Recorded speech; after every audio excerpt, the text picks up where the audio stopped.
Talking with the Experts. Hello and welcome to Talking with the Experts. My name's Rose Davidson from rosedavidson.com, and Talking with the Experts is about all things business by business owners for business owners, and you can find it on SoundCloud and on YouTube. And today I'm pleased to be able to speak to David Somerfleck. And David owns the business DMS.blue, and his subject today is digital marketing in a post-COVID-19 economy.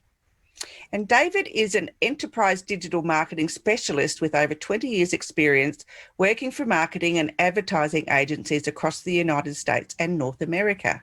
David has spoken to standing room only audiences at Microsoft, written for AOL Time Warner, taught journalism at Metropolitan State College of Denver, and by several political campaigns. He is the author of The Road to Digital Marketing Profits and is online at www.dms.blue.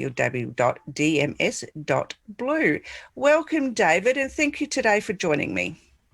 Thank you so much for having me. I appreciate your time, and I certainly appreciate the time of anybody listening or watching.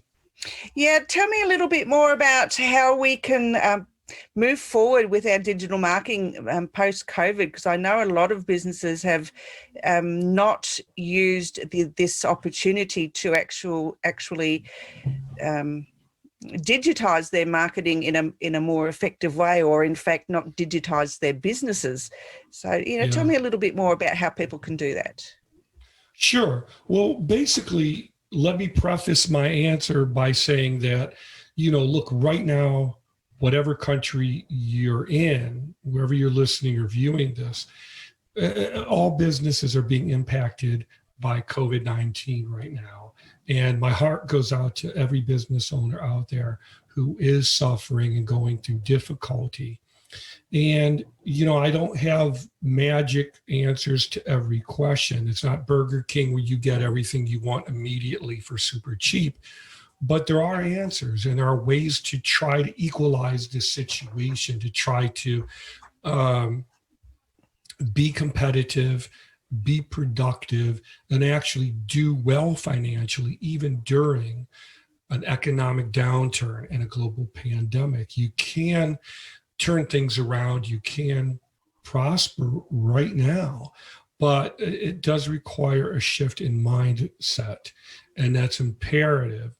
So one of the ways that we do this is by using what I call digital marketing. Digital marketing is simply online marketing, but using digital tools and services. So what does that mean? That basically means instead of having just a company website, you look at this company website as an extension of your business. It's basically your business online 24 hours a day, trying to find the right customer or the right client for you, trying to find ways to automate processes and procedures for your business so you don't have to waste time doing repetitive things all the time, like answering the phone or giving someone directions. You shouldn't have to do things that you don't want to do or can't do or want to change or adapt to. A good example of this right now is, let's say that you own a local pub or bar or a restaurant, whatever you want to call it. Right now, every pub, every bar should be offering home delivery, at the very, very least, curbside pickup, takeout, and obviously a home delivery. Now, in most of the U.S., I think you can very easily, very affordably partner with Uber. They have Uber Eats, they have DoorDash, they've got Postmates. So really, wherever you live, there's some type of food delivery service that you can partner with. So every business website should have all of these facets to accommodate the person at home saying, I'd really like to order food or even drinks from this local pub or restaurant, but you know what? They don't deliver to my home. So I guess I'm going to look for someone else. or they go to Google and they can't find someone in their area because perhaps that local pub or bar, they don't use what's called SEO, which is how you outrank competitors in online search. So basically, digital marketing is using all these different tools and combining them together, such as what an enterprise level business would do. So what is an enterprise business? That's basically a business that has 50 or more employees. They may have more than one location. So they really need to look at how can we use digital media, digital marketing to reduce overhead, to cut redundancy, to automate things. So they really want to get very, very serious about how they use this technology beyond just having a one-page website or something and not caring whether it ranks in Google or not. So I hope that answers the question. And Yeah, it does. But what about the people that have less than, like, what if they're just a solopreneur, and they're doing it on their own? Right, and that's perfectly fine. Yeah, what about the automation for them, if they really can't afford it? It's kind of what? What if they can't really afford, if they can't afford it, the whiz bang stuff, all the programs and all the, how can they then automate their business to, to rank, to get people? So what if you're just, like a graphic designer and just doing it on your own? Just use that as sure. Well, basically, let's talk about that because it's two different points. There's DIY, and then there's working with an experienced professional who can basically do everything for you, right? So we'll call that DIY versus pro. So, and this is, I'm semi-retired now. I still work with clients, but I pick and choose who I work with. So I'm not as actively engaging with clients as I once was. So it's from that mentality or from that approach that I answered this. The average American business owner doesn't have a lot of money, and this is just as applicable in the UK or in Australia or in Japan or China. The average small business owner is what they call a mom and pop, maybe 2 or 3 people. And that's the majority of businesses in the US. I'm not sure about other countries, but in the US, the majority of businesses, period, are considered small businesses, meaning they have fewer than the 50 employees of an enterprise business. And solopreneur is one person. I started out as a solopreneur with it was myself and my wife. Then we branched out and brought in some independent contractors. Then I started working for different marketing agencies. Then I went back to being a solopreneur in between working at those agencies. So I bounced back and forth many, many times. I'm very, very familiar with it. And so as an individual solopreneur, you may think that you don't have a lot of money, but it really doesn't require a lot of money to work with an experienced professional. And one of the problems, one of the traps that I see so many small business owners falling into is trying to do everything themselves for themselves and then feeling completely overwhelmed where they say 6 months later or 6 years later, I'm just not getting the phone calls that I wanted. I'm not getting the emails that I wanted. What do I do? Well, you're ideally, you want to be running your business. If you're an optician or an accountant, which is a great example of a solopreneur, right? You're a yoga teacher, whatever it is that you do, you can't afford to get the help for someone to come in and say, look, take care of your business. I'm not an accountant. I'm not a lawyer. I don't know how to do this. I'm not interested in learning. Let the pro be the pro. And I'm a big advocate of that. So, as far as budgets are concerned, it's very easy to budget to work with a professional in just about any country you live in. About the last time I looked at ad rates for newspapers and phone books, it was several $1,000s. I mean, if I wanted to put an ad in a local newspaper, it would cost anywhere from $2,000 to $3,000 to put an ad in a local newspaper. If you didn't want to spend that, they wouldn't take you very seriously. And that ad would run probably for anywhere from 1 to 2 months. They would never guarantee results. And after you stop paying, the results that you might have gotten would stop. And it's the same way to put an ad on the side of a bus or a billboard. It's certainly more to put an ad on a local radio station. Now you can pay to put ads on Hulu or YouTube, and the rates are almost always identical or in that same estimate ballpark. So for that same amount of money, almost all experienced professionals will talk to you and take you seriously and work with you. If someone came to me and said, David, my budget is $2,000 or $3,000, and I'd really like to get started in a very serious, committed way, I would take them seriously. Of course, we would have to have a couple of conversations to work out the specifics and create what I call scope, project scope, to determine the scope and breadth of what their goals are. And we'd have to work with that depending on the budget range. But almost every professional, if you tell them your budget is around $2,000 to $3,000 to get started, they'll take you seriously. They're not going to, tell you to take a hike. Now, if you say, I want to be number one in Google, I want a beautiful mobile responsive website, I want e-commerce, I can take payments for my services or my products or home delivery, but my budget is $200, they're going to tell you, sir or ma'am, we can't do that. That's not realistic. You have to meet me halfway.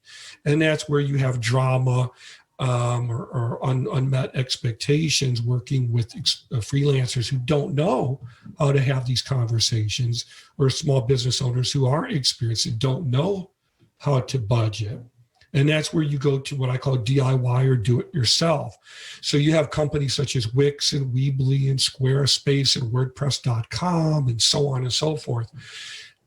In my opinion, as somebody who's been doing this for over 20 years and worked with hundreds of business owners, these services are not meant ideally for professionals who have a business that they're really committed to. This is more for someone who's a hobbyist. They want to experiment with what it might feel like to have a website. Or maybe I could transition one day. I don't have $2,000 or $3,000. I don't think I ever will.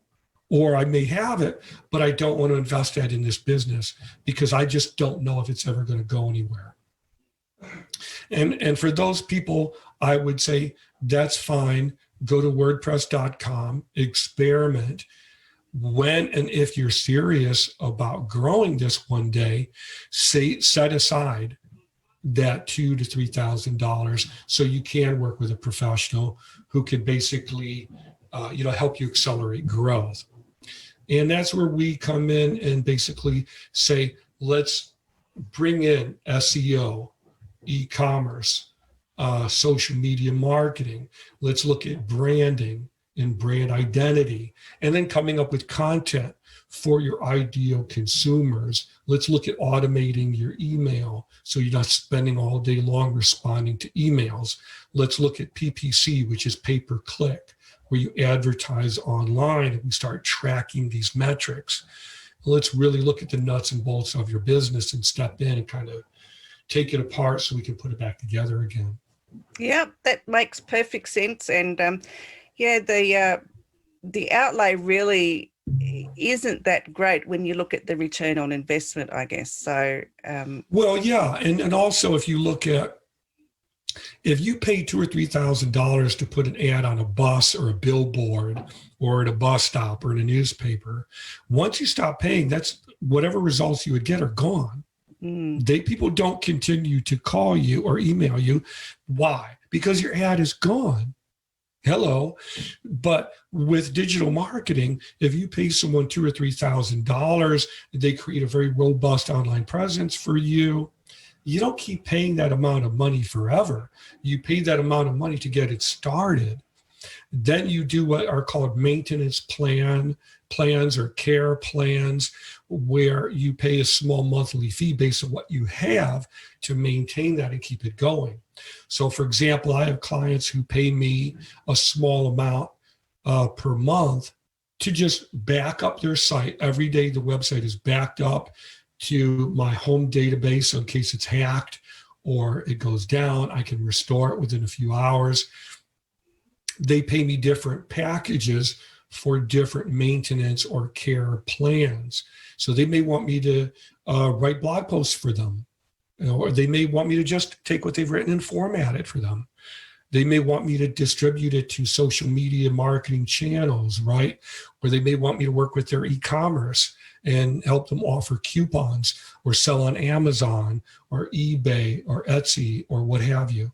So the more depth and meat to the bone, so to speak, the more the more work it's going to be, if that makes sense. Yep, perfectly. So tell me a little bit more about your book, The Road to Digital Marketing Profits.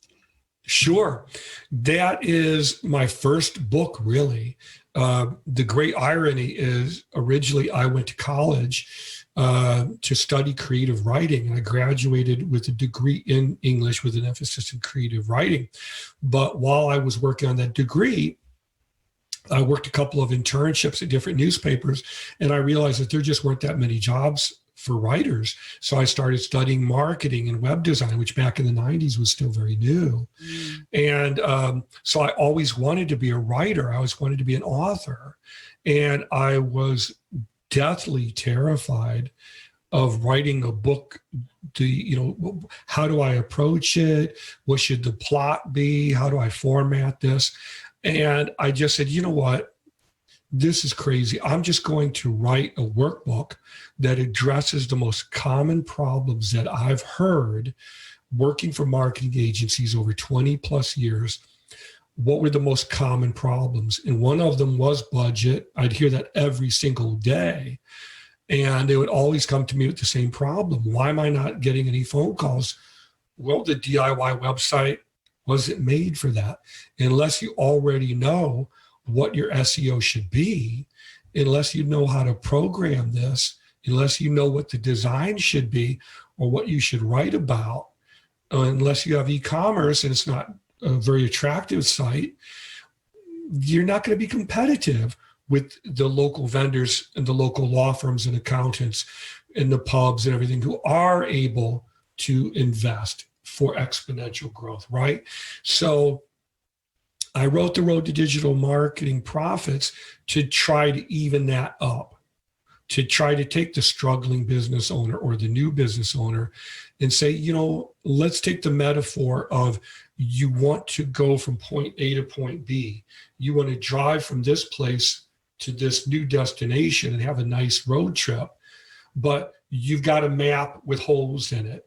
You've got hitchhikers on the side of your road saying, hey, pay attention to me, pay attention to me. I can make you, get to your destination faster for no money down or whatever.